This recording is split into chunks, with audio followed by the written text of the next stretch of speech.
A lot of people assume that if you still watch anime after 30, you're stuck in the past. But when you actually look at why so many adults are getting more into anime, you find something very different. It's less about refusing to grow up, and more about how grown-ups cope with stress, identity, and loneliness in a world that doesn't give them many safe spaces.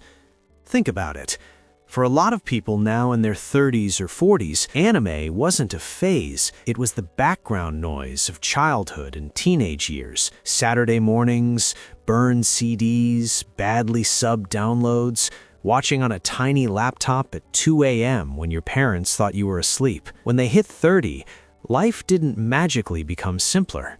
Bills, careers that didn't turn out as planned, relationships, kids, aging parents. In that mess, anime becomes something more than cartoons from Japan.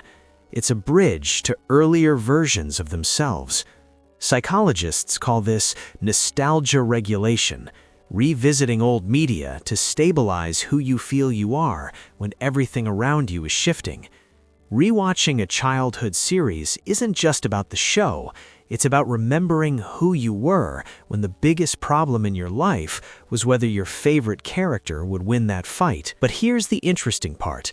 Most over 30 anime fans aren't only rewatching old shows.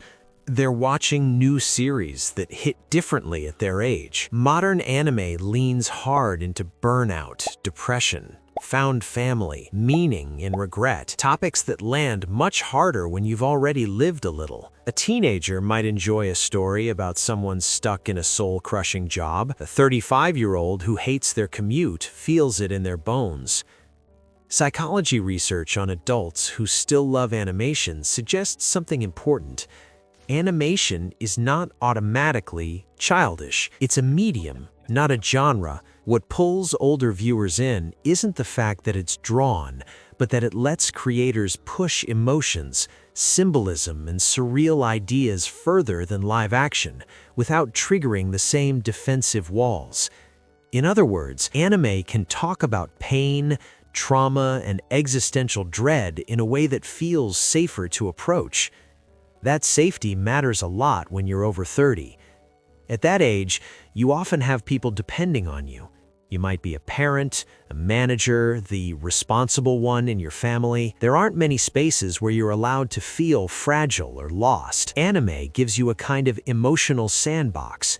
You can cry for a character, feel their confusion, rage against their unfair world, without blowing up your real-life roles. Studies on animated shows in adults show common motives: relaxation, a bit of escape, social interaction, and sometimes using stories to process complicated feelings. From the outside, it looks like they're watching cartoons. From the inside, they're giving their nervous system a break, using fiction to release pressure they can't safely release in front of a boss or their kids. There's also the personality side.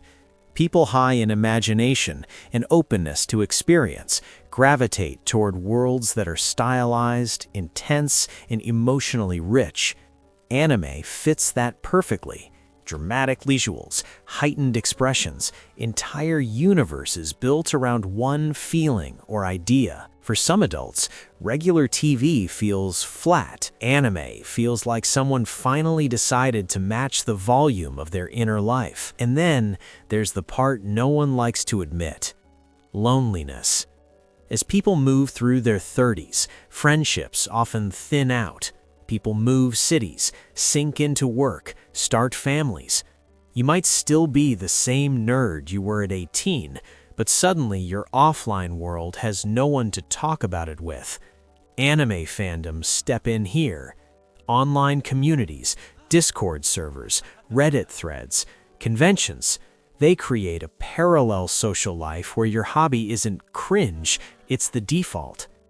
Psychologists who study fandom point out that these spaces act like modern tribes that give you shared language, rituals, and a sense that you belong somewhere. For a 32-year-old who feels invisible at work and misunderstood at home, Being the anime guy or the anime girl online can be the only place they feel fully seen. This is why the stereotype of the overgrown child doesn't really hold up. If you actually talk to over 30 anime fans, you don't meet people who don't understand reality. You meet people who understand it too well and need somewhere to breathe. They're not confused about what's real. They're choosing stories that help them survive what's real. Of course, there are less healthy extremes. Researchers looking at intense idol or anime culture have found links between certain obsessive patterns and depression or social withdrawal when fandom becomes the only coping mechanism. If someone is using anime purely to avoid every responsibility or feeling, that can turn into a trap. But that's not because they're over 30 and watching anime. It's because of how they're using it. So what does it actually mean when someone in their 30s still loves anime? It might mean they're holding onto a thread that connects them back to who they were. It might mean they found a medium that finally matches the complexity of their inner world. It might mean they've discovered a community that accepts parts of them the offline world doesn't know what to do with. From the outside, it's easy to say, just grow up. From the inside, it looks more like, this is one of the few things keeping me feeling alive, curious, and connected. And if that's the case, maybe the real question isn't why do people over 30 still watch anime? Maybe it's why does our world make so many adults feel like they need a fictional universe just to be themselves?